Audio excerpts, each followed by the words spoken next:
Presentamos 24 horas al día.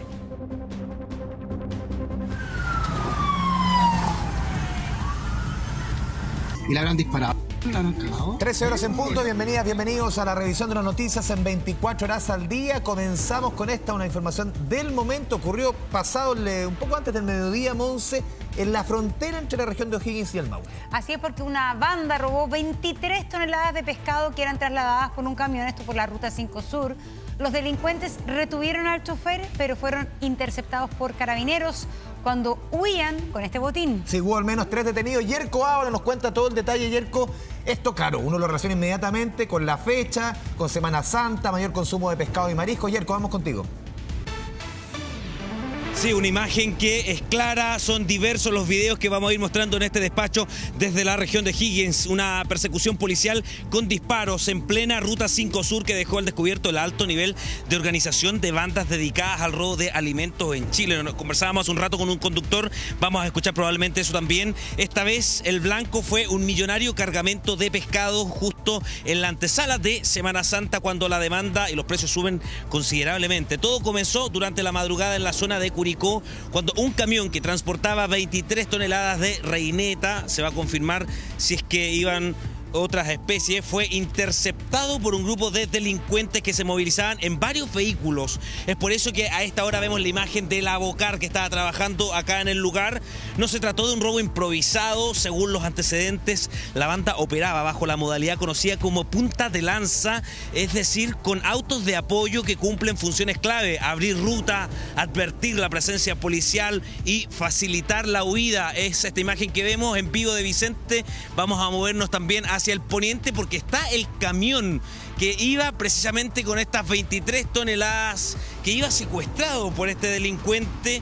No se trató de un robo improvisado, nos decían. El cargamento había salido desde Lebu y tenía como destino final la ciudad de Antofagasta, recorriendo miles de kilómetros por la principal carretera del país. Claro, hay una persecución tras la denuncia. Carabineros activa un amplio operativo en la Ruta 5 Sur, iniciando un seguimiento controlado que se extendió por varios kilómetros. Fue a la altura del kilómetro 126, acá estamos en un servicentro en el 124, avanzando de sur a norte en las cercanías de Pelequén, donde se logró ubicar una camioneta vinculada al delito. Este vehículo cumplía funciones de apoyo dentro de la banda con que partíamos. El móvil, esa camioneta, precisamente que a esta hora está periciando la Abocar de Carabineros. Es en ese contexto que se registrarán al menos 3 disparos realizados por los delincuentes, información que Carabineros quedó de confirmarnos, lo que eleva también el nivel de riesgo de este procedimiento, tanto para los funcionarios policiales como para otros conductores que circulaban por la ruta. Un elemento clave permitió avanzar en el procedimiento. La camioneta en la que se trasladaban algunos de los involucrados sufrió un desperfecto mecánico. Esa situación facilita la detención de 4 sujetos acá en el lugar, quienes formaban parte de la estructura operativa de la banda, pero el operativo no termina ahí. Posteriormente, las diligencias permitieron ubicar el camión robado y detener a un 5.º individuo, quien mantenía amenazado al conductor del vehículo de carga. Durante el procedimiento, Carabineros incautó inhibidores de señal, dispositivos utilizados para bloquear sistemas de geolocalización y evitar el rastreo de los vehículos. También se encontró un arma de fogueo, es lo que sabemos hasta el momento, lo que refuerza la hipótesis de una operación planificada con roles definidos, herramientas para concretar el delito. Finalmente se logra recuperar la totalidad del cargamento. Hablamos de 23 toneladas de reineta evaluadas en varios millones de pesos. Este caso no ocurre en cualquier momento, se da en la antesala de Semana Santa, una de las fechas donde más aumenta el consumo de pescados y mariscos en el país. Vamos a escuchar a Carabineros mientras vamos revisando los diversos videos que deja este operativo acá en la Ruta 5 Sur.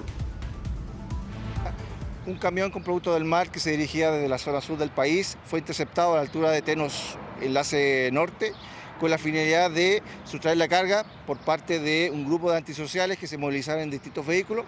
Esa situación fue visualizada por testigos en la ruta, quienes informan a Carabineros, iniciándose un seguimiento controlado, el que termina acá en el sector de San Fernando, sector de Miravalle, donde Carabineros logra recuperar la carga, logra también recuperar a la persona secuestrada y junto con ello detener a 5 individuos que se transportaban en el vehículo que ven a mi espalda. Y el que estaba tratando de hacer memoria respecto a estos tradicionales robos de ciertas épocas estacionales, podríamos decir, porque eran muy comunes o son muy comunes en fiestas patrias que se roben, por ejemplo, camiones que llevan carne. Es súper común, pero por lo menos yo no tenía recuerdo antes de Semana Santa que se robaran camiones con pescado y marisco. Por lo menos yo no tenía recuerdo, y como tú nos cuentas, esto fue prácticamente una persecución que atraviesa 2 regiones. Claro, y la cantidad, hablamos de 23 toneladas de pescado. Muchísimo. Hay datos acá, y conversábamos con algunos camioneros, claro, que nos decían que probablemente esta banda tenía la información, sabía el trayecto del camión y que se iba a desviar hasta antes de llegar a la región metropolitana. Recordemos que iba con destino la región de Antofagasta. Es el camión que está acá. De hecho, lo vamos a mostrar en vivo porque está todavía en el lugar donde está Carabinero haciendo este operativo. Y como tú bien dices, fíjate, Andrés, Montserrat, quienes nos están escuchando, viendo en su casa, conversábamos con otros conductores y curiosamente nos encontramos con un conductor de camión que él dice que vivió una situación similar, que en esta ruta de repente en ciertos horarios es complejo transportarse. Él intentó en algún momento detenerse, nos contaba que estuvo a punto de ser víctima también de un robo por varios kilómetros, un vehículo que les hacía encerrona, lo trataba de detener y menos mal, él dice, se encuentra con la tenencia que está en San Fernando. Muy curiosamente, además el relato que nos dice cercano al lugar donde nos encontramos. Entonces él dice, ojo, pongan más cuidado porque esto es algo que podría estar pasando más seguido de lo que creemos, y en este caso se da la alerta con Carabineros, se logra detener porque además este camión de color naranjo que vemos en la distancia iba por su conductor, pero iba con un delincuente al lado que iba siendo amenazado, y además iba con esta otra camioneta blanca que estaba a nuestra izquierda, que le mostrábamos al comienzo de este móvil, que iba también siendo parte de este operativo, de este gran procedimiento que Carabineros incauta, además inhibidores de señal, dispositivos utilizados para bloquear sistemas de geolocalización y también evitar el rastreo de vehículos. O sea, hay una planificación en este robo. En este caso no ocurre en cualquier momento, además se da en la antesala de Semana Santa, una de las fechas donde más aumenta el consumo de pescado y marisco en el país. Ese escenario genera un alza en los precios, pero también abre esta oportunidad para el mercado ilegal, donde este tipo de productos se transforma en un botín altamente atractivo. De hecho, no es primera vez que bandas organizadas apuntan a camiones de alimentos, especialmente aquellos que recorren largas distancias por la Ruta 5, según lo que nos decía este conductor. Más opiniones, más de lo que hemos hecho acá en terreno, lo revisamos a continuación. Como para no creerlo, que se estén agarrando balazos en la carretera, pueden dañar a cualquier persona. No, peligroso, no sé, sorprendente. Bueno, por Semana Santa, ahora como los mariscos están tan caros, todo eso. Ya es cosa seria ya. Obviamente que está todo inseguro, Uno mismo que anda en vehículos, en los estacionamientos también están quitando vehículos, así que... Estos tipos saben lo que están haciendo, conocen más o menos el rubro, conocen todo, conocen gente que, no sé, pues, que maneja camiones incluso, andan metidos en estas circunstancias. Yerko, y aquí, bueno, el camión está ahí. Yo no sé si ya esa carga se da por perdida, son Está el camiones hijo del frigoríficos, conductor. o efectivamente se va a poder Sí, está el vender hijo. esa carga. ¿Yerko? Sí, es que justo está el hijo del conductor. Voy a tratar de conversar ya, con él adelante. porque acabo de enterarme de eso. Entonces, disculpa que te moleste, estamos en vivo para TVN 24 horas. Tú eres... Ya, no te vamos a enfocar la cara, no le vamos a enfocar la cara. ¿Tu papá cómo está? Entiendo que tú eres familiar de uno de los conductores. Soy aquí el conductor, pues mi papá. No sabría decirte si está bien. Sé que no tiene ningún riesgo, pero está en la comisaría todavía. Llevo harto rato esperándolo y todavía no pasa nada. Él iba con destino, ¿y qué llevaba en Antofagasta, y llevaba reineta, iba a destino a Antofagasta y lo interceptaron, como vieron en los videos, y de ahí pasó esto. ¿Tú te enteras por las noticias? ¿Tú de dónde eres? Él venía desde Leu. Vendía desde Leu. Yo con mi papá estuve en la noche porque iba hacia Concepción y nos pillaba en el transcurso. Y yo con mi papá hablé una hora antes, que iba manejando, él venía manejando, y después me llegó el mensaje, la llamada de mi mamá, tu papá, no sabíamos nada de él, estaba prácticamente secuestrado y no pasa nada más con la justicia, se supone que van a salir leyes, todo, ¿y qué pasa? Tú también eres conductor, o sea, hablaste con él y lo interceptan en el camino. No, yo iba al aeropuerto a hacer unos trámites personales y me pillé con mi papá en el transcurso saliendo por la ruta Cabrero y ahí pasó lo que pasó prácticamente. Entonces él iba con destino a Antofagasta, lleva 23 toneladas de reineta y en algún momento estos delincuentes lo interceptan y lo secuestran. Pero es que esto para que todos sepan, no es primera vez que pasa. Hay varios conductores de rubro que todos se conocen entre sí, que yo tengo el agrado de conocerlo, porque mi papá lleva más que aproximadamente 8 años llevando reineta hacia el norte. Mi papá es chofer, hay que recalcarlo, no es dueño de pescado ni de lancha, no. Claro, Mi papá es solamente un conductor más. Y esta ruta la hace en esta fecha generalmente, además. todo el año. A todo el año. Todo el año, sí. Ese es el tema, que no es primera vez que pasa. Varios conductores más conocidos en el rubro lo han interceptado, le han quitado el camión, lo han baleado, le han disparado a la cabina de los camiones. Y hoy día lo tocó mi papá. Claro, hablamos de la Ruta 5, Ruta 5 Norte, Ruta 5 Sur en este caso. Las dos, prácticamente, de Santiago hacia el norte y de Santiago hacia el sur. Los camioneros no tienen a dónde dormir porque están propensos a cualquier cosa que les pase esto. Y acá esta camioneta, o sea, hablamos de una banda que prácticamente está especializada para esto, al parecer. Es lo más común porque andan con un inhibidor de señal. Que al momento de uno llamar a mi papá, las llamadas no entraban por lo mismo. Porque están preparados y la justicia no hace nada en todo caso, así que ¿qué vamos? ¿Su nombre? Mi nombre es Joaquín Pérez. Gracias, Joaquín, claro, por la conversación, nos entrega detalle. Gracias, Joaquín, vamos seguramente a conversar con usted mientras volvemos, porque sigue personal de la BOCAR en este lugar donde ustedes, desde el comienzo de este contacto, le hemos mostrado 5 detenidos, 23 toneladas de pescado recuperadas tras esta violenta persecución en la Ruta 5 Sur, una banda organizada que operaba con vehículos de apoyo, inhibidores de señal, uso de violencia para concretar el robo que nos está confirmando Carabineros, un delito que ocurre justo, lo decíamos en la antesala de Semana Santa, donde el aumento en la demanda de productos del mar no solo eleva los precios, sino que también los convierte en un objetivo atractivo para el crimen, un caso que deja en evidencia que hoy incluso los alimentos forman parte del negocio de bandas cada vez más organizadas. Nos vamos a quedar nosotros atentos, cualquier nueva imagen, información, nuevo video, tomamos contacto con ustedes. Yerko, yo te preguntaba, quizás difícil saber, esa carga de 23 toneladas de reineta, como nos cuenta el hijo del chofer, se va a perder porque igual estas son camiones frigoríficos. Yo no sé si por el producto de los peritajes y todo eso el camión no va a poder partir. Hay una cadena de frío. La cadena de frío no se puede romper. Yo no sé si todavía se toma o no una decisión respecto a la carga de este camión. Sí, Joaquín, Monserrat en estudio, estamos justo con el hijo del conductor de este camión. ¿Qué pasa con esa carga? Es que la carga para llegar a cierto destino tiene cierto tiempo que entrega Cernapesca para llegar al consumidor, que sería Antofagasta. Si la carga está muchos días retenida acá, la carga se va a perder y eso ya no sería pérdida para el jefe de mi papá. Y ahí empieza otro problema. Claro, este es un frigorífico que hasta ahora está funcionando ahí. Sí, está funcionando, está a menos 10 grados y bajando.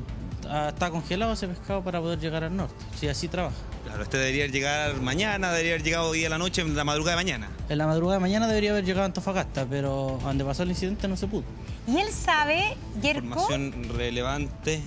Sí, y él puede calcular más o menos 23 toneladas de pescado. ¿Cuánta plata es?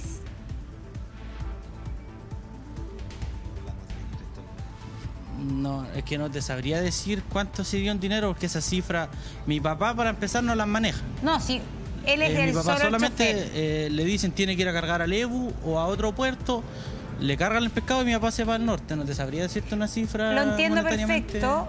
Lo que usted sabía es que hoy día cargaba de madrugada. ¿A qué hora cargó él? No, y que el papá solo trabaja ayer cargando, porque el pescado es un proceso lento de carga. Salió alrededor de las 12 de la noche de... Claro, entiende perfecto el estudio que tu papá solo trabaja. Mi papá solamente trabaja. Sí, o sea, yo no, yo soy aparte. Perfecto. Súper, bueno, muchas gracias, Joaquín, por la información.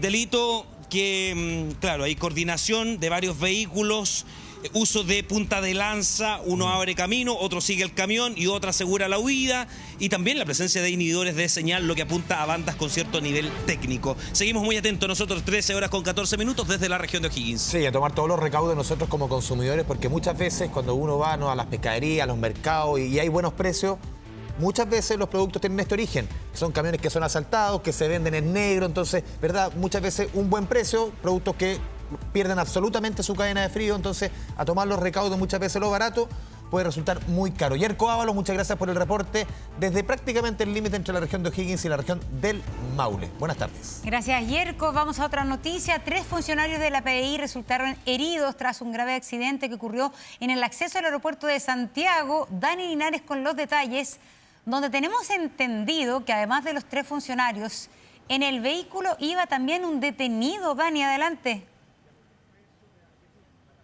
Así es, iba un detenido, era un vehículo policial que estaba en pleno desarrollo de un traslado de una persona detenida, pero este traslado se ve frustrado, interrumpido por este accidente vehicular que termina con el carro policial volcado y sobre uno de los accesos hacia la Costanera Norte, esto viniendo desde el aeropuerto de Santiago. Es ahí donde ocurre este accidente y se ve interrumpido el traslado de esta persona, de la cual todavía no tenemos los antecedentes de por qué estaba siendo trasladado en un carro policial y cuáles finalmente los antecedentes de aquella investigación. Lo que sí sabemos es que los 4 ocupantes del vehículo terminaron con lesiones de gravedad, producto del accidente, la velocidad y también el volcamiento de este vehículo. De hecho, la conductora, la funcionaria de la Policía de Investigaciones, sale eyectada por una de las ventanas del automóvil, es la que termina con la mayor cuantía de lesión. Sin embargo, los 3 funcionarios policiales se encuentran fuera de riesgo vital, están siendo atendidos en diferentes recintos asistenciales de la región metropolitana. En el caso del detenido también tuvo que ser trasladado a un hospital, pero en su caso en particular esto emana también de una orden de la Fiscalía, quien determina el lugar de traslado de esta persona, la cual fue finalmente llevada al Hospital de San Juan de Dios, que es el hospital de referencia de la zona occidente de la región metropolitana, correspondiente ahí muy cercano a la comuna de Pudahuel. Es ahí donde se traslada finalmente a esta persona detenida para continuar con su proceso, que se vio interrumpido producto de este accidente vehicular, que de momento no tiene otro vehículo asociado, por lo que se investiga cuál es la razón por la que finalmente se pierde el control del automóvil y que finalmente termina este vehículo con este accidente, con todo el sector, ¿no?, del piloto y la parte trasera, con las puertas completamente abolladas, con los airbags, ¿no?, que tuvieron que apoyar también a quienes iban en su interior. De hecho, el resto de los funcionarios policiales pudieron salir por sus propios medios del automóvil y rápidamente fueron asistidos por carabineros de la comisaría propia del aeropuerto, que está muy cerca de ese sector y que pudo prestar los primeros auxilios a los funcionarios policiales. Tenemos declaraciones también de carabineros con la dinámica previa, ¿no?, de este accidente que tuvo por largas horas suspendida la vía de las principales vías de acceso del aeropuerto de Santiago. Un vehículo de la Policía de Investigaciones habría participado en un accidente de tránsito por causas que se investigan. Personal de Carabineros se traslada al lugar y presta los primeros auxilios, ¿cierto?, al personal de la Policía de Investigaciones, de los cuales en este accidente de tránsito resultaron 3 detectives lesionados de diversa consideración y un detenido que era trasladado por ellos en procedimientos propios. Los 3 detenidos, o sea, los 3 funcionarios de la Policía de Investigación y el detenido se encuentran fuera de riesgo vital. Pasadas las 12:30 se logró retirar el vehículo policial del lugar una vez que las sillas de carabineros realizó todo el peritaje correspondiente, entendiendo que hay lesionados de gravedad, además de ser este un vehículo fiscal y un procedimiento de la PDI que estaba en desarrollo. Hay varios antecedentes que deben ser puestos a disposición del Ministerio Público para tomar finalmente las determinaciones correspondientes de las eventuales responsabilidades o el por qué finalmente este vehículo termina protagonizando este siniestro vial sin tener aparentemente otro vehículo involucrado en la dinámica del accidente, por lo que finalmente luego de aquello se dio por superada esta emergencia, se retiró el vehículo con una grúa y ya se restableció el normal tránsito ahí en el aeropuerto. Particularmente esto afectaba a quienes salían del terminal para poder llegar al terminal aéreo tomando la Costanera Norte. No había ningún tipo de inconveniente, de hecho no se observaba este accidente, solamente desde el sector de Vespucio se podía ver finalmente lo que estaba ocurriendo en aquella zona, pero ya está habilitado para la salida. Fue una mañana de salida bastante lenta desde el aeropuerto producto de esta situación, pero ya al menos está superada y la buena noticia es que los funcionarios policiales se encuentran fuera de riesgo vital tras este accidente de gran magnitud ocurrido ahí en la comuna de Pudahuel. Muy bien, Dani, muchas gracias, buenas tardes. Revisamos otras noticias de la contingencia. El municipio de Isla de Maipo, junto a 12 domicilios, fueron allanados tras descubrir una red de venta de licencias de conducir ilegales. Hay 4 funcionarios municipales detenidos. Fabián Collao con los detalles. Recordemos que casos como este han habido varios, recordemos, en la región de O'Higgins, con grandes clubes de fútbol involucrados, también sus dirigentes y jugadores. Colo-Colo. Fabián, vamos contigo. Sí, ¿qué tal, Monse? Andrés, ¿cómo les va? Muy buenas tardes. Claro, ya es reiterativo este tipo de casos y que se van descubriendo, pero fíjense que esto operaría desde el 2023. El mismo alcalde de Isla de Maipo, él asumió el 2021 y nos comentó que recibió las primeras denuncias apenas arribó al municipio. Comenzó a hacer su investigación previa, su chequeo, y así es como pudo evidenciar que eran efectivas estas denuncias. Por eso que el 2023 se contacta él directamente con la Fiscalía Local de Talagante para ser parte de esta investigación, para poder denunciar todo esto. Y lo primero que le argumentan desde el Ministerio Público: por favor, alcalde, no haga nada que ellos sospechen. No les haga el sumario todavía, déjelos tranquilos, como que aquí no ha pasado nada. ¿Para qué? Para poder encontrar la evidencia, las pruebas y así poder capturarlos. Eso se materializó durante esta jornada con la detención de más de 9 sujetos, 5 de ellos funcionarios municipales. ¿Cómo operaba? Al menos desde 2023, claro, puede ser mucho antes, pero el líder de la banda era quien se dedicaba a captar los clientes. Según los antecedentes preliminares de la investigación, sería un taxista de Isla de Maipo, el cual tiene vínculos familiares con toda esta organización criminal, tanto con funcionarios municipales como también con personas externas. Así es como a través de redes sociales y a través del boca a boca le argumentaba que tenía en el buen chileno la movida para poder sacar licencias de conducir a personas que sabían que estaban imposibilitadas de aquello o que reiteradamente salían rechazadas en el examen psicotécnico, en el examen, por ejemplo, en el cuestionario, entre otros. Se les cobraba entre 400 a 500 mil pesos dependiendo la clase de la licencia. O sea, clase B era la que tenía un menor pago porque es la más fácil, la que requiere menos exámenes, pero la clase profesional, por ejemplo, ¿qué es lo que requiere? La licencia de enseñanza media, lo requiere por ley. Hay gente que ni siquiera tenía esta, pero por eso le cobraba más. ¿Para qué? Para poder entregar todo el pack. O sea, ya, le vamos a conseguir una licencia de enseñanza media y además vamos a ayudar para que termine aprobando su licencia de conducir profesional o clase B respectivamente. Así es como durante varios años, o sea, imagínense el desfalco aquí, o sea, 500 mil pesos que cobraban a personas que no estaban habilitadas. Cuando ya realizaban el pago, mano a mano, en algunos casos, y otros vía transferencia electrónica, son estos mismos interesados que se acercaban hasta la municipalidad de Isla de Maipo y se atendían justamente con los funcionarios municipales que estaban coludidos, que eran parte de esta organización criminal, como se ha denominado. Así es como estos mismos trabajadores ayudaban al interesado. ¿Para qué? Para que todo terminara aprobado, para que no fuera rechazado en lo más mínimo y que si una pregunta al cuestionario no sabía, le daban la respuesta. Por eso que salían todos felices y contentos con su licencia de conducir aprobada por parte de la Municipalidad de Isla de Maipo. Más antecedentes, ¿cómo terminó estos más de 2 allanamientos en la zona? Vamos a revisar declaraciones. Existen funcionarios municipales que están detenidos y también algunos civiles detenidos quienes están siendo investigados por los delitos de asociación criminal, delitos de cohecho reiterado y falsificación de instrumentos públicos. Se han allanado 2 inmuebles y se ha incautado evidencia material relacionada con teléfonos celulares, correo electrónico, operaciones bancarias que están vinculados directamente al delito en cuestión. Aportamos con antecedentes necesarios para que hoy día tengamos estas diligencias que son un golpe durísimo a la corrupción y a una verdadera empresa criminal que operaba hace bastantes años ya en la Municipalidad de Isla de Maipo y que era prácticamente de Vox Populi. Sí, Fabián, aquí hay que poner también un poco en contexto yo te mencioné un caso en la región de O'Higgins, este caso en Isla de Maipo, han habido varios casos, un contexto en que hoy día sacar la licencia, renovar la licencia, cuesta mucho, encontrar un cupo cuesta mucho. Incluso hay municipalidades que han dicho aquí solamente puede sacar carné gente que tiene domicilio o puede acreditar domicilio aquí en la municipalidad.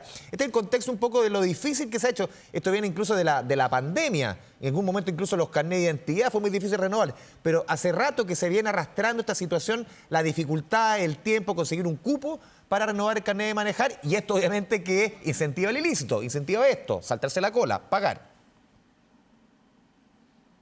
No, exactamente. Además, fíjate que, claro, había avisos por redes sociales, a través de las plataformas, de obtener la licencia de manera fraudulenta, y les decía a las personas, usted no tiene domicilio ni la de Maipo, no se preocupe. Ahí nosotros lo organizamos por dentro, hasta domicilios fantasmas. O sea, ¿qué significa eso? Que, por ejemplo, Avenida Vicuña Maquena 38, Isla de Maipo. No existe la Avenida Vicuña Maquena 38 en Isla de Maipo. Eso ponían como dirección de las personas, aunque vivieran, por ejemplo, en Las Condes, en Puente Alto, en Colina, da lo mismo, pero para que pudieran tener el domicilio, entre comillas, acreditado. Acá hay varios delitos los cuales están siendo investigados. Por ejemplo, les vamos a mencionar, dentro de los ilícitos que están siendo analizados y que van a ser formalizados estos 9 sujetos durante la jornada de mañana en el Tribunal de Garantía de Talagante. Asociación criminal para la comisión de delitos de cohecho agravado. También ilícitos previstos en la Ley de Tránsito y el delito de falsificación de instrumento público en carácter reiterado. Entonces es altamente probable que se va a solicitar la prisión preventiva en contra de todos los involucrados en medio de este caso. Y además que también hay otro caso que nos decía Carabineros, por ejemplo, nos comentaba internamente, el 2016, Calera de Tango. ¿Por qué hacen el símil? Comunas de la región metropolitana, comunas que tienen cierta ruralidad, y claro, es ahí donde quienes no tienen acceso o no pueden aprobar estos exámenes que bajo la nueva Ley de Tránsito son mucho más complejos, sobre todo el cuestionario, van a esos lugares para poder obtenerla de manera fraudulenta. Monse. Sí, es que hay varias maneras. Entonces aquí era la venta de licencias de conducir, y como tú lo señalabas, hoy día el examen teórico es mucho más difícil. Y ayer justamente desbarataron a un grupo que soplaba las preguntas, que tenía un dispositivo, claro, que justamente le iba soplando las alternativas. Esto pasó ayer y pasó el año pasado. Entonces también donde pillaron a gente que se dedicaba a justamente y ofrecía el servicio de soplarle las respuestas a un examen que antes era facilísimo, ahora es más difícil, hay que estudiar más. Pero son una serie de situaciones que están pasando irregulares que tienen que ver con las licencias de conducir, Fabián. No, y saben la impotencia de personas que no quisieron dar declaraciones, pero nos decían fuera de cámara, cuando estábamos en las afueras de la Municipalidad de Isla de Maipo, decían, ¿saben qué? A mí me reprobaron por lo más mínimo. O sea, eran bien estrictos con la mayoría de las personas que, claro, no pagaban.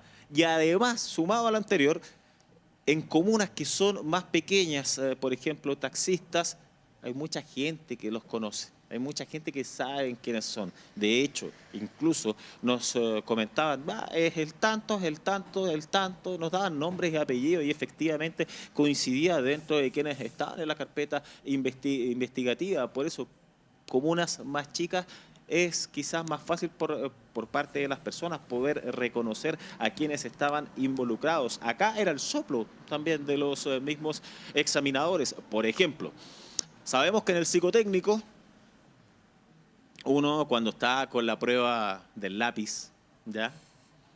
Ahí es donde van insertando, van digitalizando los resultados o los examinadores. Claro, y es ahí donde venía la trampa. También en el mismo cuestionario, cuando estaban las personas en los computadores, ahí pasaba por detrás uno de estos examinadores y les decía, es tanto, es tal respuesta, es la A, es la B. Y así es como obtenían la licencia de conducir. Y aquí hay también otro punto gravísimo, es qué es lo que pasa con las licencias de enseñanza media, imagínense. Y por último, para cerrar, algo que no se sabe, ¿qué es lo que va a pasar ahora con toda esa gente que tiene aprobada y que pagó? O sea, es un peligro público, porque no está habilitada para poder conducir, lamentablemente. Monsantos. Y también hay peligro en las calles.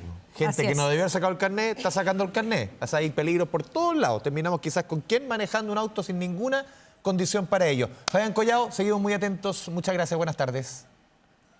Bueno, con arresto domiciliario nocturno quedó el estudiante de 17 años que fue sorprendido portando un arma de fuego al interior de un colegio de Rancagua. Rodrigo Siderakis, adelante con la información. Hola Monse, ¿cómo estás? Muy buenas tardes. Así es, ayer en el transcurso de la tarde un estudiante del colegio Fray Andrés de tan solo 17 años llegó al establecimiento educacional con un arma semiautomática. Estamos hablando de una pistola semiautomática que en primera instancia se lo mostró a unas compañeras de curso y posteriormente lo andaba cargando en la cintura.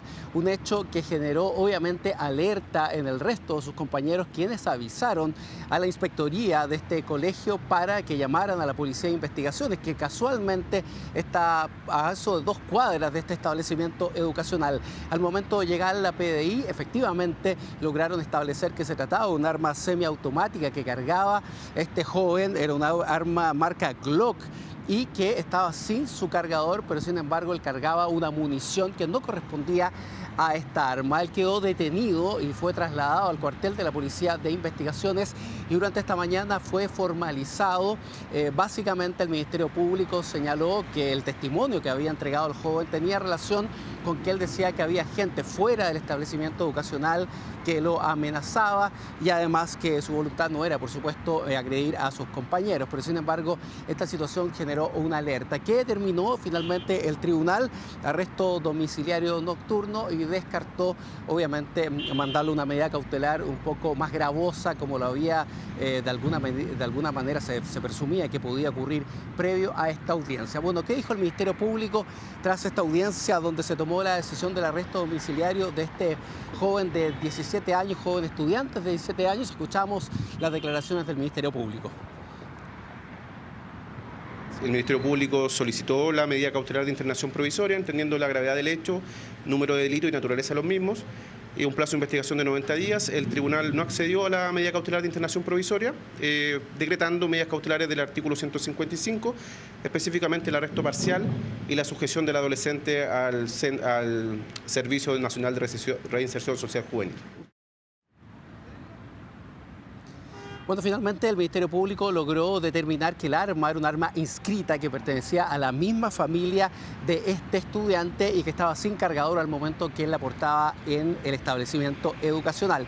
Es lo que ha pasado entonces durante estas últimas horas, un tema bastante noticioso, ¿no? El de las armas y la violencia en los establecimientos educacionales. Que estén bien, buenas tardes. Gracias, Rodrigo, buenas tardes. Seguimos con un tema relacionado. En el Diario Oficial se publicó la Ley de Convivencia Escolar, normativa que busca que los establecimientos puedan, por ejemplo, adoptar medidas como, por ejemplo, el detector de metales para garantizar la seguridad en la comunidad educativa. Pamela Araya con los detalles. Pame, lo conversamos también más temprano en Canal 24 Horas. No incluye la revisión de mochilas. Eso saber después. Pame. Sí. Hola Andrés, hola Monse. Eso es bien importante, porque por lo mismo, como no está en esta ley de convivencia escolar, y a propósito de los distintos hechos que hemos conocido en los últimos días y hace tiempo también, es que al menos el gobierno anunció ayer en La Moneda que la próxima semana estaría enviando 2 proyectos de ley, uno que aumenta penas para diferentes hechos delictuales o de violencia dentro de los colegios y el otro con diferentes medidas, y ahí se estaría incluyendo lo que tiene relación con la revisión de mochilas. Hay bastantes dudas respecto a eso. ¿Quién lo va a hacer? ¿Los profesores? ¿Inspectores? ¿Se va a contratar un guardia? Lo cierto es que esto todavía es una nebulosa y se espera, por supuesto, que la próxima semana se puedan conocer más antecedentes. Respecto de esta ley de convivencia escolar, tiene varios aspectos. No solo está relacionado con pórticos u otras medidas. Por ejemplo, dentro de lo que establece está la creación de un programa de bienestar socioemocional escolar que va a ser voluntario y que es gestionado por la JUNAEF. Pero lo que ha estado en el debate hoy y que tiene que ver con estas medidas de seguridad, la ley faculta a los establecimientos, los sostenedores, previo también acuerdo con la comunidad escolar, poder utilizar todos los medios tecnológicos que necesiten para garantizar la seguridad de los estudiantes, crear protocolos también siempre con perspectiva de género y considerar otros aspectos y protocolos que eso sí tienen que ser aprobados por la Subsecretaría de Educación y también revisados por el Ministerio de Seguridad. Y a propósito de aquello, lo que permite esta ley también es que los colegios puedan tener coordinaciones con las fuerzas de orden orden y seguridad para intervenir. Hay que recordar que hay algunas facultades en el marco de la ley de aula segura que también, por ejemplo, un director puede autorizar a carabineros a ingresar a un colegio, en este caso el sostenedor, y otras medidas, pero esto podríamos decir que es más integral, pero es clave lo que tengo que decir la Subsecretaría de Educación y el Ministerio de Seguridad, porque es el que finalmente le da el visto bueno al protocolo. La ley, una vez publicada en el Diario Oficial, entra en vigencia en 3 meses más, pero como ha ocurrido con una serie de nuevas legislaciones en nuestro país, no se puede aplicar hasta que esté el reglamento ya listo, y ese reglamento se está elaborando. El plazo que tienen las autoridades del Ministerio de Educación es de 12 meses. Respecto de esta ley, de lo que implica también sobre los pórticos o controles de metales, bueno, habló la ministra de Educación y la escuchamos. Ahora estamos nosotros en condiciones de elaborar o avanzar en lo que es el reglamento. Es un reglamento que no es fácil, entonces nosotros hemos estado trabajando en un reglamento que permita agilizar y facilitar que aquellos colegios que así lo estimen, ¿ya? Esto no es una obligación de los colegios, sino que aquellos colegios que tienen razones para hacerlo, que tienen el acuerdo de su comunidad educativa, que puedan instalar pórticos o otros artefactos que les permitan tener mayor seguridad.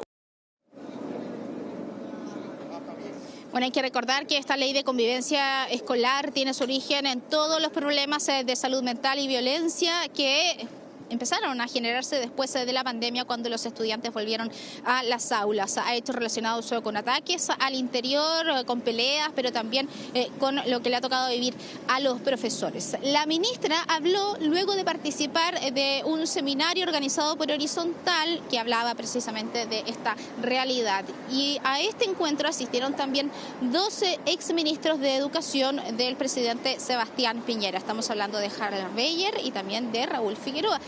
Ambos tienen una mirada más bien crítica respecto de esta ley, también de los pórticos. Dicen que son necesarios, pero más bien ellos dicen que el foco tiene que estar en la prevención, en conversar con las comunidades. Bueno, escuchemos lo que dijeron los exministros. Creo que la ley de convivencia escolar, tal como está redactada, va a ayudar poco.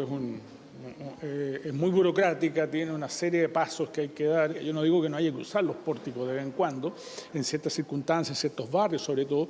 El énfasis está en la prevención, efectivamente, ¿no es cierto? Y primero se trabaja con los establecimientos, se trabaja con expertos. La ley de convivencia escolar yo creo que nace de buenas intenciones, pero considero que lamentablemente tal cual como se diseñó va a ser poco efectiva. Es una ley que pone excesiva carga en los establecimientos educacionales. Creo que lo más importante es no centrar todo este debate precisamente en la revisión de las mochilas o en los detectores de metales, porque es una cuestión mucho más compleja, mucho más integral, que pasa, entre otras cosas, por dotar de capacidades, de recursos y de autonomía a las escuelas.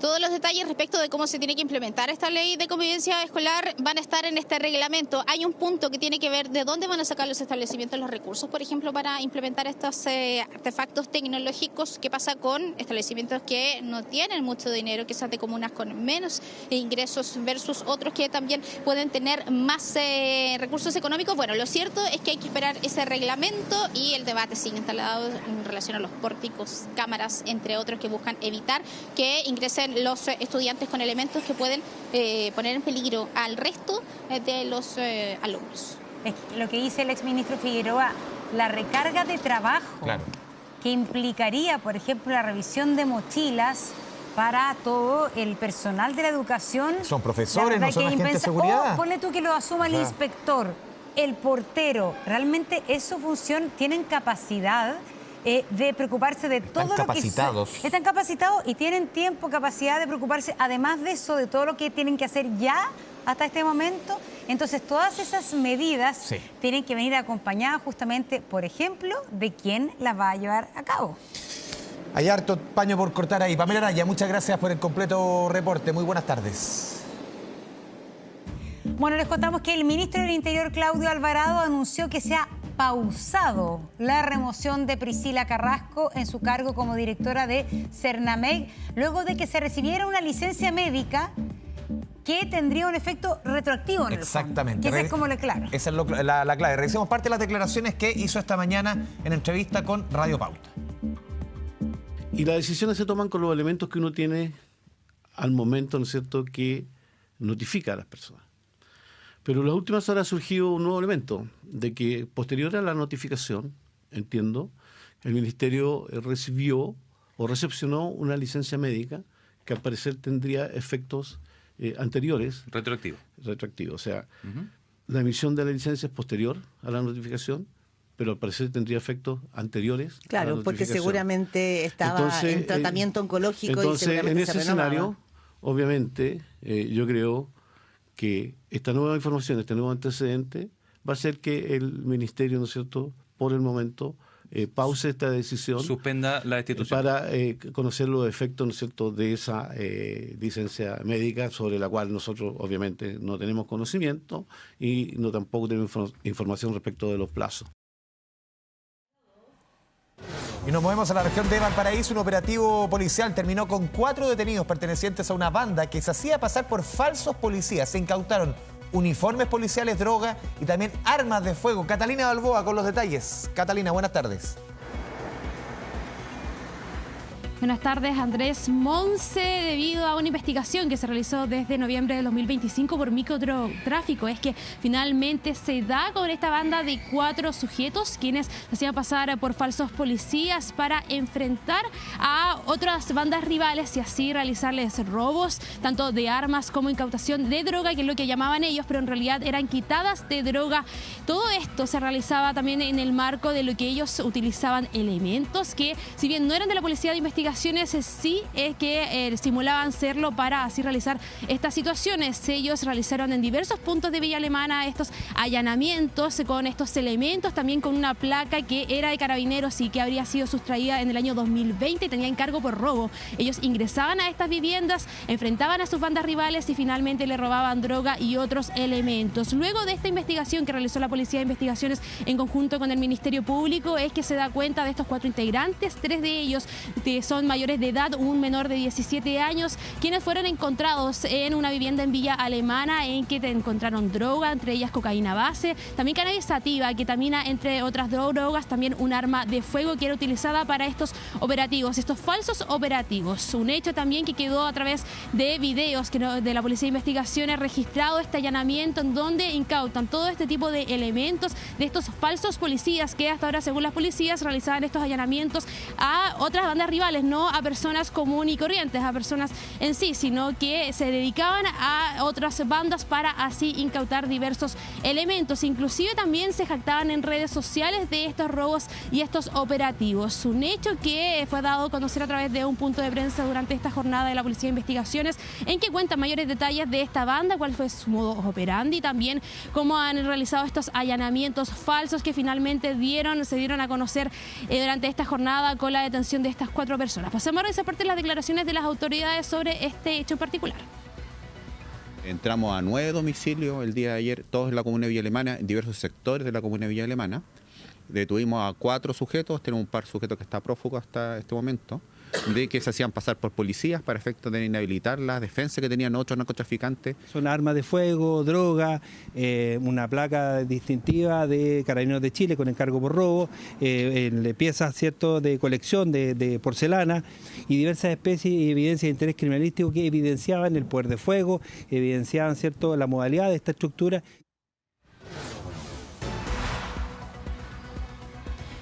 Monse, Andrés, estos sujetos también tenían esta tarjeta de identificación de la Armada junto a esta placa que fue sustraída en el año 2020 y encargada por robo por parte de Carabineros, era de Carabineros real. Por eso mismo estos sujetos, como también se realizan diversos procedimientos en conjunto entre la Policía de Investigaciones y Carabineros, es que utilizaban esta placa para ingresar a las viviendas de los delincuentes, de otros delincuentes de bandas rivales, y finalmente es que realizaban estos operativos. Hasta ahora todavía no se tiene la cantidad de allanamientos que ellos habrían realizado, pero sí estas drogas que fueron incautadas, cerca de 10 millones evaluadas. Por eso mismo es que las policías detienen a estas 4 personas. Y lo otro también es que eran operadas por personas que se encontraban al interior de la cárcel, es decir, personas que estaban liderando esta banda se encuentran al interior de la cárcel y realizaban todo este manejo para organizar justamente estos allanamientos, y estos 4 sujetos eran los que los realizaban. Eso sí, también hay 2 personas que todavía se mantienen prófugas, que están siendo investigadas por la policía, y lo otro, que estos 4 4 detenidos están siendo formalizados en este momento por receptación, también por usurpación de diversos materiales de uso público, entre otros delitos, para así enfrentar a la justicia. Es una audiencia que es reservada por la calidad de los delitos. Por supuesto, acá desde Valparaíso vamos a estar pendientes a lo que es esta detención de estos 2 prófugos que todavía no son encontrados por las policías. Muy atentos, Catalina Balboa, desde la región de Valparaíso. Buenas tardes. Vamos a hacer una pausa comercial, 13:44 minutos. Les contamos que la máxima para el día de hoy está pronosticada en 28 grados, pero ya estamos en los casi 26 grados. Ya, vamos a la pausa y volvemos. Para en la red de Metro operativa, además, como sale en nuestra pantalla. Vamos a la pausa y volvemos. Ya volvemos con 24 horas al día.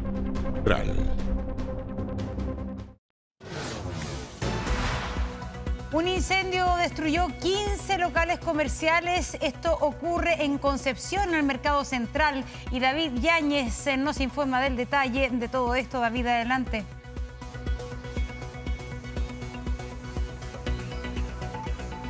Hola, buenas tardes. Fue pasada las 6 de la mañana que partió este incendio en el sector del perímetro del Mercado Central de Concepción. Recordar que el año 2013 la parte central del mercado se incendió y fue completamente destruida producto de este incendio, pero quedaban precisamente los locales que están en los alrededores. Fue en los locales que están en calle Rengo, donde está la Galería Las Palmas, consistente en 16 locales comerciales, la que se vio afectado por este incendio.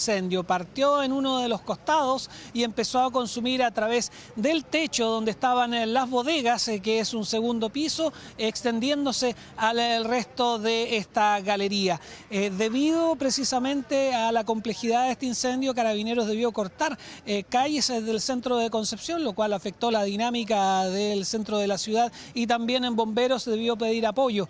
Las 10 compañías de bomberos de Concepción concurrieron para el combate de este incendio, utilizando incluso escalas telescópicas, y debieron pedir apoyo tanto a Penco, Talcahuano, incluso hasta voluntarios de Coronel llegaron a combatir este incendio. Hay daños millonarios, aparte que queda en duda cuál va a ser la dinámica para lo que es el plan de reconstrucción del Mercado Central, que ya está atrasado. De hecho, ya hubo una modificación mayor respecto a esta reconstrucción del plan y se hablaba de una expropiación de estos locales comerciales, locales que ahora están quemados. Escuchemos testimonios.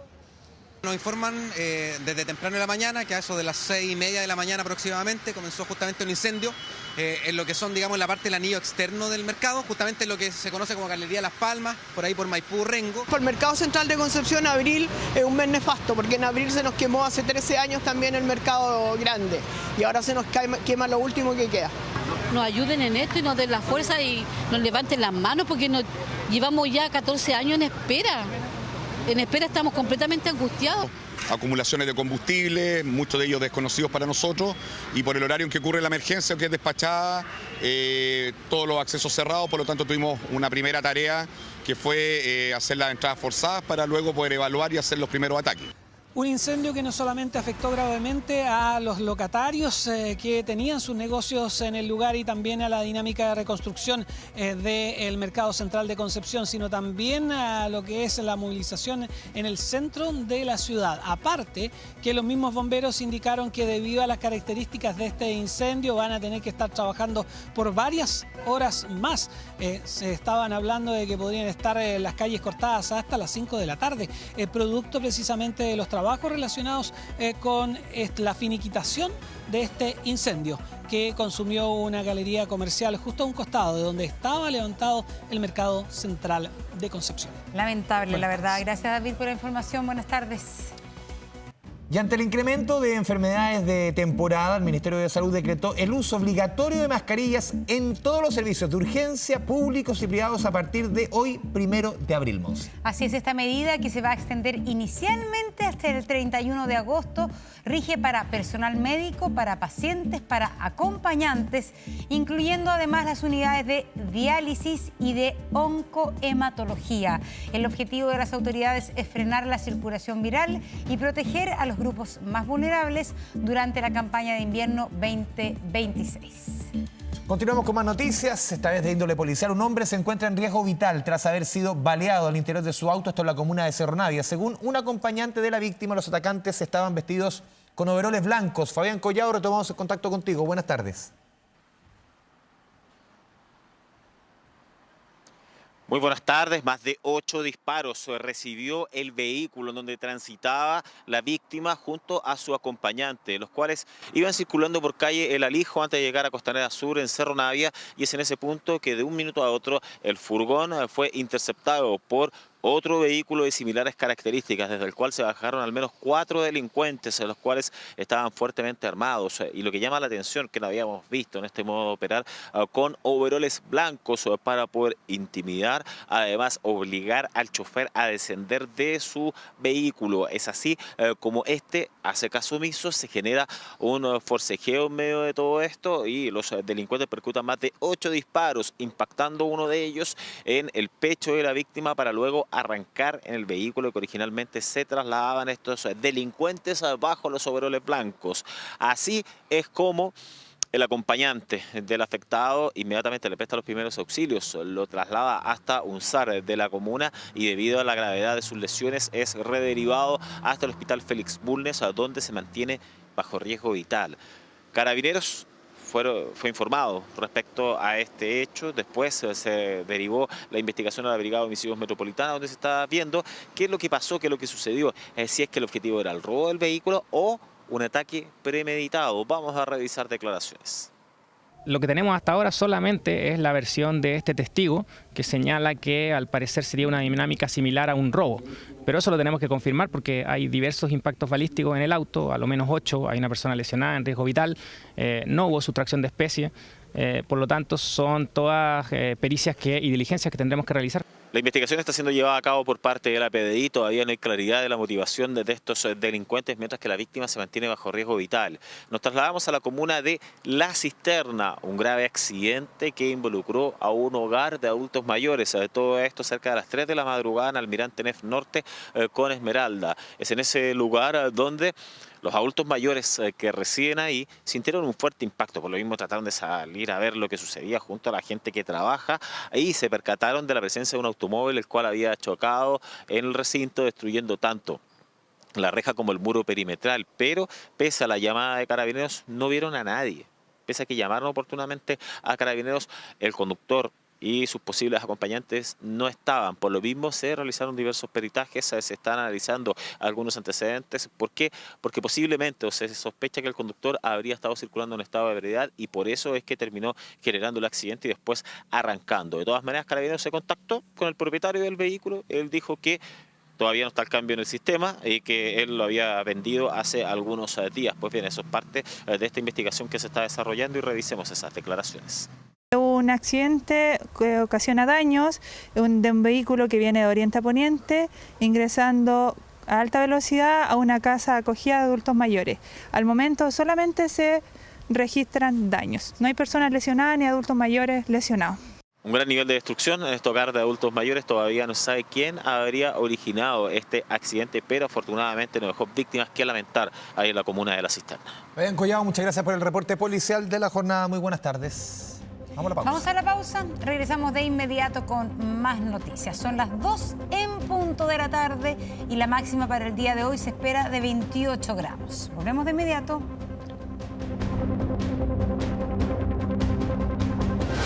Ya volvemos con 24 Horas Central.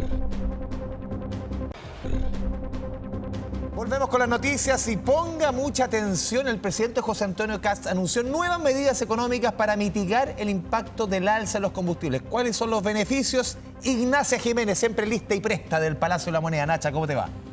¿Cómo te va, Andrés? Buenas tardes. Nuevas medidas que se añaden a las ya anunciadas durante la semana pasada y que van puntualmente a 2 solicitudes ciudadanas y que también se habían hecho llegar a través de los alcaldes hasta acá al Palacio de la Moneda. La primera para el gremio de los pescadores que van a recibir, al igual que los taxistas, un bono para financiar el alza del combustible de cerca de 100.000 pesos por 6 meses y ojo que solo para embarcaciones de 12 metros de lora, de largo, solo para para ese tipo de embarcaciones y que cumplan también los requisitos de estar activamente trabajando. Y la segunda ayuda, que es una que yo les decía en particular, había generado preocupación en los alcaldes, tiene que ver con hacer frente al alza del precio del gas. Y para eso se va a entregar una cierta cantidad de dinero a los municipios para que ellos distribuyan a través del registro social de hogares a las familias más vulnerables del país 1 o más balones de gas gratis durante un mes. Pasemos a revisar lo que explicó el presidente de la República finalmente de estas ayudas extras que se decidieron agregar a las ya anunciadas la semana pasada después de que se hiciera efectivo el alza del precio de los combustibles. La pesca artesanal también se ve afectada por el alza del petróleo, de la benzina, dependiendo del tipo de motor que usen.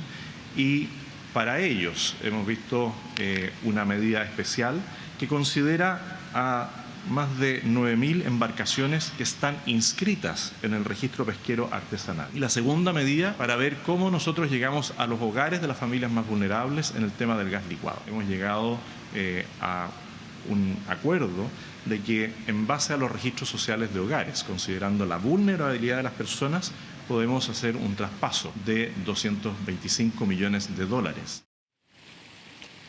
Y ahí yo te decía, Andrés, Monse, que lo importante es el rol de los municipios, porque van a ser ellos, los alcaldes, los encargados a lo largo del país, poder dar a conocer quiénes van a ser finalmente los beneficiados, entregar finalmente este beneficio de 1 o 2 balones de gas más gratuitos por una única vez. Todo va a depender del registro social de hogares de cada municipio, de la vulnerabilidad de cada municipio. Por eso vamos a pasar a revisar lo que decían los alcaldes. En algunos casos, algunos ya estiman que podría ser más de un balón de 15 kilos el que van a poder entregar gracias a este dinero que va a ser entregado a los distintos municipios del país. Cada familia va a tener la posibilidad a través de su municipio de tener y adquirir 2 balones de gas mensual. 7,5 millones de familias van a tener una posibilidad concreta de una solución concreta con algo tan básico como es el gas. Esta guerra que nos ha afectado a todos, no solamente a Chile, a muchos países del resto del planeta, que hoy día está llegando directamente al bolsillo de nuestros vecinos. Quiero agradecer esta instancia porque esto le va a permitir a muchos chilenos poder salir adelante en estos momentos tan difíciles y de crisis.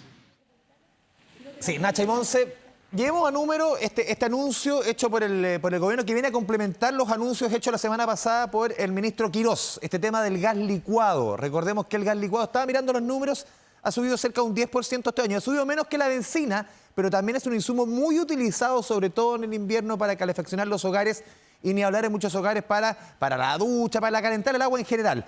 A ver, el anuncio del presidente, bien lo decía Ignacia, es un balón de gas, ¿ya? Uno, que 15 kilos por familia. El balón de gas hoy día 15 kilos está entre 21 y 24 mil pesos, depende obviamente dónde lo compre, si es despacho de la casa, entre 21 y 24 mil pesos.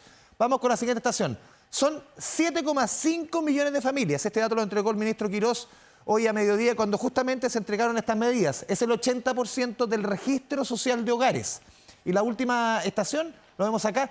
¿Cómo se va a entregar? Recordemos que muchos beneficios, muchos descuentos de balón de gas se entrega a través de los municipios. Ahí hay una red, hay una cantidad de data respecto a la cantidad de vecinos que consumen justamente gas licuado que es muy importante utilizar. Es por eso que se hace el nexo a través de los municipios y del registro social de hogares. Y lo decía el ministro Quirós y lo decía el presidente, 225 millones de dólares va a costar esta ayuda. Lo decía el ministro Quirós, Nacha, y aquí volvemos contigo. Él decía, si hubiéramos seguido pagando el MEPCO, hubiéramos pagado casi 360, 350 millones de dólares. Eso no lo vamos a pagar como fisco y sí vamos a subsidiar, por ejemplo, el precio del gas licuado. El tema que volvió justamente lo que estoy hablando, cuánto gasta el fisco, cuánto desembolsa, el tema de la caja vuelve a ser tema, porque hoy día en la mañana se entregaron datos de parte de la oposición respecto a que la caja se habría entregado, Nacha, aquí vuelvo contigo, en febrero del 2026 con 3.600 millones de dólares y no los 46 que dijo el ministro, que él pone la fecha, obviamente, el cierre del año fiscal, el 31 de diciembre del 2025. Y ahí se armó, obviamente, la pelea política, Nacha. Sí, y ahí el ministro Andrés ocupó un término coloquial para decir que no se puede tapar el sol con un dedo, asegurando que esas cifras, como se han criticado a través de las redes sociales, en particular desde el mundo parlamentario, no son tal como la han explicado justamente los distintos parlamentarios de la oposición, y que más bien ellos insisten en que en la caja no hay plata. ¿Por qué? Porque si bien puede ser complicado para la gente entender qué es esto de la caja fiscal, es básicamente la billetera del Estado, y que él dice que no hay plata porque finalmente que tenga más de estos 40.000 millones que habían en el mes de diciembre y que ahora sean cerca de 3.000, es porque en el mes de enero, a principios de este año, se acudió a préstamos y que finalmente el país se endeudó para poder dejar la caja fiscal con dinero, y que a final de cuentas es una deuda que después se va a tener que pagar, y que eso a final después de todo, por eso él decía esta analogía, que no se puede tapar el sol con un dedo, porque finalmente no es dinero que sea realmente disponible por medio de ingresos para la billetera fiscal del país. Revisemos la explicación que dio ahí el ministro Quirós en el particular tono que tiene él, utilizando también estas ciertas analogías para tratar de explicarlo en más simple finalmente lo que esto significa. No se puede tapar el sol con un dedo. La caja, cuando pasa de un gobierno a otro, siempre se mide al 31 de diciembre del último año completo del gobierno. Porque en ese año se entregan todos los informes de deuda, por ejemplo. Entonces, cuando la caja es 46 millones de dólares y lo normal es que hubiese sido entre 2.000 y 3.000 millones, lo que se estaba haciendo, es evidente hoy día lo que se hizo, fue no endeudarse para tener ese capital de trabajo y dejar que la deuda ocurra en los primeros días del mes siguiente, que fue lo que ocurrió. Los compromisos de seguridad, los compromisos... Ya, ahí lo explicaba el ministro. Finalmente, dice él, este dinero en la caja es producto de una deuda. Andrés Monse, respecto a las ayudas, lo que hablábamos al principio de este contacto, deberían comenzar a llegar de forma gradual, ya esta semana al menos, lo que sería, por ejemplo, respecto al precio de la parafina, que sabemos la semana pasada subió, que se trabajó en una ley para que se pueda congelar a los meses, al precio del mes de febrero, y que eso va a ir bajando de forma gradual a partir del día de mañana, medidas que se van a ir concretando poco a poco, considerando que este paquete de ayuda sea tramitado y anunciado también en tiempo récord, después de que se cumpla ya casi una semana del alza del precio de los combustibles. Verdad, estamos mañana se cumple una semana de esta alza, ¿no es cierto? El día se vienen más alzas, yo les voy a contar después. Sí, se vienen más alzas cuando en 3 semanas más. En 2 semanas más. Era 3 desde la semana pasada. Ah, claro, es verdad. Ignacia Jiménez, muchas gracias. Gracias, Nacha. Tu bolsillo. Ya, vamos a hablar de economía. Más tempranito, hace algunos minutos contábamos, Monse, del nuevo paquete de ayudas que anunció la moneda. ¿Por qué? Porque el tema de los combustibles no solamente ya está complicado, se puede seguir complicando, de acuerdo a los números que hemos ido conociendo, cómo ha evolucionado el precio del petróleo. Sigue largamente solo $100 el barril, el dólar también, 9.15, 9.20, o sea, son factores que, recordemos, siempre hay que hacer el punto. Chile importa todos los combustibles que consume, o sea, todo lo tengo que comprar afuera. Y el precio del petróleo en el mundo, el precio del dólar, obviamente que nos golpea y hace que lamentablemente tengamos que desembolsar más del bolsillo. Vamos con la gráfica. Y estas alzas que van a continuar hacen que también las ayudas se tengan que mejorar. A ver, ¿van a seguir subiendo las bencinas? Sí, van a seguir subiendo. ¿Cuánto tiempo? Perfectamente puede ser hasta el mes de mayo, por lo menos. A ver, lo que yo les contaba. Alza del petróleo, sigue arriba, el dólar también sigue arriba y importamos todo lo que consumimos, o sea, va a seguir subiendo. ¿Cuánto va a seguir subiendo? Vamos con la siguiente estación, porque los parámetros del MEPCO se han ido cambiando algunos. Entonces, el próximo 16 de abril, recordemos que se van a seguir reajustando cada 3 semanas. La última fue el 26 de abril de la semana, eso es el 26 de marzo, es decir, el jueves de la semana pasada. Lo recordamos, dolió y dolió mucho. Pero el 16 de abril, 3 semanas después, en 2 semanas más, debiese volver a subir. Y de acuerdo a la información que se tiene hasta ahora, las bencinas debiesen subir más o menos 37 pesos, de acuerdo a estudios publicados hoy día por el diario Pulso, de los economistas Juan Ortiz de la UDP y también de Jorge Herman. También el diésel debiese subir otros 36 pesos. ¿Qué va a pasar más adelante? Vamos con la siguiente estación. Con la información de hoy, se vendrían más alzas. ¿Cuándo? No solamente el 16 de abril, el 7 de mayo y el 28 de mayo. Es decir, los próximos 3 reajustes serían de alzas. El próximo seguramente son los 30 pesos. Los otros, depende cómo vaya evolucionando el precio, pero seguramente van a ser alzas. Lo que también nos mencionaba Ignacia Jiménez más temprano, la parafina se va a mantener más o menos en 1.050, 1.000 pesos el litro. Recordemos que comienza a funcionar este subsidio, este fondo de estabilización de precios del petróleo. Son 60 millones de dólares que el gobierno pone arriba de la mesa. Recordemos que se tramitó esto en el Congreso para subsidiar por lo menos hasta el fin del invierno el precio de la parafina. Pero esta jornada también fue una jornada de números o de cifras relacionadas con el crecimiento. Nos entregó el Banco Central y lamentablemente las cifras no son positivas. No vamos a hablar de crecimiento, derechamente es contracción de la economía y lo vemos acá. 8,5 entregó los números el Central. Se esperaba entre 0 a 1,3% el crecimiento del mes de febrero, pero fue una contracción, 0,3%, o en rojo, menos 0,3%, es decir, la economía es menos 0,3% más chiquitita respecto al año pasado, a la misma fecha, en la producción de la economía. ¿Cuáles son los factores que impulsaron esta caída? A ver, la minería apenas creció un 1%, la industria manufacturera cayó 3,6%, el comercio apenas crece 0,2%. Los argentinos están dejando de comprar en nuestro país y eso afecta al comercio. Pero también la producción de pescado en nuestro país cayó con fuerza, la exportación de todo tipo de pescado. También la producción de fruta, de las cerezas, cayó con mucha fuerza en el mes de febrero y eso repercute en las cifras del segundo mes del año. Vamos con la siguiente estación y vemos que los últimos 4 meses los números no son nada positivos. Noviembre 1,2%. Diciembre 1,7%, miren, enero y febrero, 2 meses consecutivos con números al rojo, menos 0,1 y menos 0,3. Pese a ello, el Banco Central, que es lo que pronostica que la economía este año va a crecer entre 1,5 y 2,5. Los economistas dicen en torno a un 2%, claro. Un primer semestre más negativo y un segundo semestre que va a ser más positivo. Todo depende, obviamente, de lo que suceda con la incertidumbre mundial.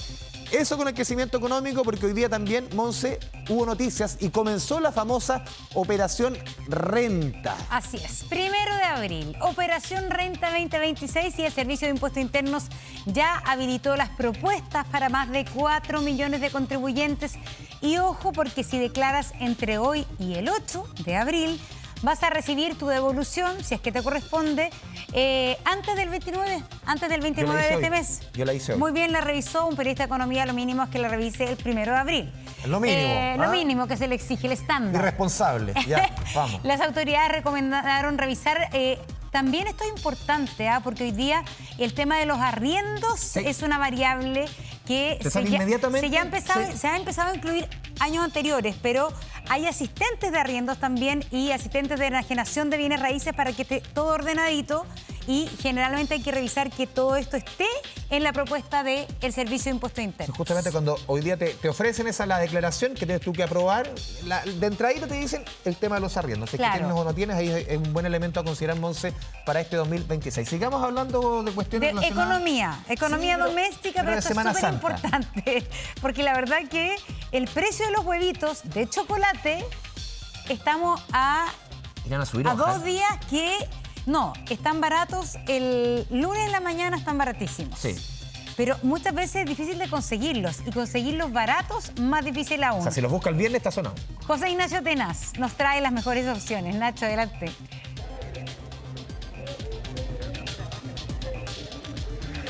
Así es, últimos días ya para realizar las compras de estos huevitos de chocolate, estos huevitos de Pascua para celebrar el Domingo de Resurrección, una tradición que ya ha ganado bastante terreno durante los años acá en nuestro país, pero que este año ha tenido algo en particular en términos de precio. Pero antes los quiero dejar con la imagen de Felipe Gamboa porque estamos en Dimex, donde se están rematando los últimos artículos y huevitos de chocolate. Nos decían que incluso se pueden encontrar con hasta un 50% más barato. ¿Y por qué es tan importante esto? Porque se ha hablado bastante sobre el alza que han tenido el chocolate en general y también por consiguiente obviamente lo que ocurre con los huevos. De hecho, para que nos hagamos una idea, según datos que nos han entregado algunos especialistas, se habla de que, por ejemplo, el valor de los huevos en términos inflacionarios ha tenido un incremento, el chocolate, bien digo, ha tenido un incremento a febrero un 12,8%. Esto es más de 5 veces que el IPC general, que está en un 2,4%, así que es el reflejo un poco de cómo se ha visto esta alza en el chocolate y que ha perjudicado obviamente en esta época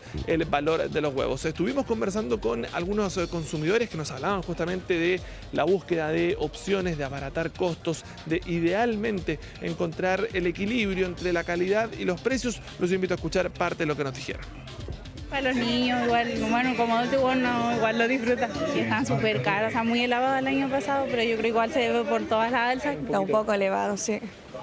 Sí, a 5 lucas, 8 lucas, en otros lados están más caros. Acá hasta el momento bien, pero vamos a ver la calidad, porque uno compra precio en base a calidad también. Perfecto. Pero hasta el momento sí, lo que he visto sí. Ahí veíamos entonces la búsqueda de precios y también, por supuesto, de calidad en algo tan importante como es estos chocolates. Pero también hemos hablado con algunos expertos que nos han entregado un análisis un poco de qué es lo que ocurre con el valor del chocolate en el plano internacional, que es desde ahí principalmente el valor del cacao, que si bien ha caído, esto no se ha traspasado finalmente al valor del chocolate, e incluso nos comentaban en algunas distribuidoras el sucedáneo, que también se utiliza cuando está muy caro el cacao, se ha visto con incrementos también, por lo tanto se ha generado ahí una suerte de tormenta perfecta. Pero repito, acá en Dimex al menos se están rematando, son las últimas unidades que van quedando, están hasta un 50% más económicas, se pueden encontrar algunos, no sé, estoy mirando acá ofertas desde 1.990 pesos, otros que también están en torno a los 1.690 pesos, pueden ser opciones obviamente, y también conversamos con otras distribuidoras que nos hablaron un poco de cómo han visto el panorama y esta batalla que tienen para tratar de poder hacer, no elevar los precios tanto, pero en algunos casos ha sido bastante difícil. Los invito a escuchar declaraciones y esto fue lo que nos dijeron. El consumo ha sido igual, los clientes vienen para acá igual, han visitado a nuestros clientes también. Nosotros los precios de hecho los hemos ido manteniendo a pesar de que sabemos que por esta crisis internacional y porque también hay un aumento del cacao. Nosotros como empresa, porque nosotros estamos preocupados de nuestros consumidores, hemos mantenido los precios. En el chocolate se explica por la peor crisis del cacao en la historia moderna. El grano pasó de unos $2.300 por tonelada a más de $12.500 en diciembre de 2024. Y aunque hoy ya corrigió a la baja un 73%, eso no se traslada al precio final. Como tenemos todo en oferta, es precio unitario, ya, pero estamos ya con un 40-50% de descuento. Que sí, nos ponemos, digamos, en el bolsillo del cliente y tratamos de ajustarnos lo más que podemos a la situación del momento, digamos. Entonces, los últimos productos hasta agotar stock, y no solamente los huevitos de chocolate, también los accesorios, hay bastante ahí, orejitas de conejos, algunos artículos para pintar y para hacer un poco más entretenida esta celebración, y lo más importante, dicen, haciendo rendir el presupuesto. Qué rico. Ya me dieron ganas de comer un chocolate. Gracias, Ignacio. Y ahora vamos a comer pescado. Vamos a hablar de pescado también. Vamos a cambiar de tema completamente. La Junaed y los pescadores de la caleta Anahuac oficializaron un plan piloto que llevará la merluza austral hasta los comedores escolares de Puerto Montt. Esta iniciativa busca combatir las preocupantes cifras de obesidad infantil a causa de malnutrición por exceso, beneficiando también a la economía local. Es el oro blanco de nuestras costas australes. ¿Tiene merluza? La merluza, un recurso estrella que deleita paladares en todo el mundo y que hoy desembarca en los establecimientos educacionales. En 2014 nosotros reactivamos una conversación que se venía desarrollando hace muchos años atrás. Se propuso nuevamente la posibilidad de incorporar la merluza austral dentro de la alimentación de Junaed. Pero siempre estuvo la idea de que la pesca artesanal pueda llegar a los platos de las escuelas y entregando un producto de identidad local. La reciente obtención de su resolución sanitaria permitió que este pescado llegara finalmente a las minutas de Junaed en Puerto Montt, un hito que no solo busca saciar el hambre, sino también cooperar en la lucha contra las cifras rojas de obesidad infantil. Un 51,7% de los escolares chilenos tiene malnutrición por exceso. El proyecto Merluza aparece como una respuesta estratégica. Se trata de un plan piloto que llegará inicialmente a 400 alumnos de enseñanza media en 3 establecimientos públicos de Puerto Montt durante este primer semestre.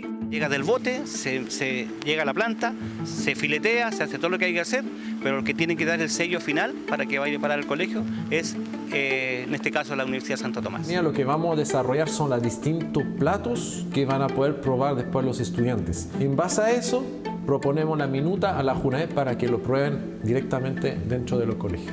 Para que la merluza austral sea parte del menú, debe cumplir con estrictos estándares nutricionales, y este pescado blanco magro es técnicamente una farmacia natural al plato. Contiene fosfolípidos y ácidos grasos fundamentales para la salud cardiovascular y el desarrollo cerebral, proteínas de alto valor biológico, vitaminas como la B12 y minerales esenciales. No puede ser merluza frita, obviamente, porque está prohibida la fritura en lo que son minutas de Junaev.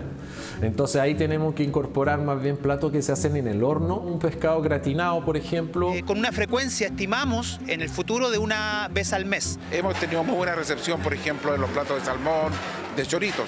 Así que para nosotros sería muy interesante que efectivamente Junaev instale esta nueva propuesta. Algo que los apoderados, que exigían variedad, también celebran. Siempre cuesta en las casas poder meter esos productos, sobre todo del mar, a los niños. Entonces es bueno que tengan distintas variedades. Y de verdad que va a cambiar la cara también de los platos que a veces son como tan sencillos. El proyecto también es un motor económico y laboral. Junaev ha aumentado su inversión en compras locales de 14.000 millones de pesos en 2024 a una proyección de 35.000 millones para 2025. Los pescadores que extraen este producto que también se van a ver beneficiados porque van a tener una entrega fija y creo que es una cadena completa donde van a ganar todos. Bueno, siempre se nos capacita, estamos constantemente en eso. Y bueno, ahora va a instruirse en el manual que uno tiene a disposición, así que no creo que sea muy difícil. De los aproximadamente 36 platos que se propondrán, se pronostica que solo un 10% de ellos llegará finalmente al menú. Tras el periodo de pruebas, se estima que en mayo comienza a implementarse este proyecto piloto que busca impulsar el consumo de este noble pescado desde los comedores escolares. Es que ahí Pues está si ya estamos en la hora, pues. No, si queda un minuto. No, No, 12 segundos. no queda nada. Vamos a cerrar. Me cortaron justo la parte erótica de la canción. Es que, Dios, por el horario. La dejamos con la parte del horario. La censuraron. Lo siento, muchas gracias. Que tengan muy buenas tardes.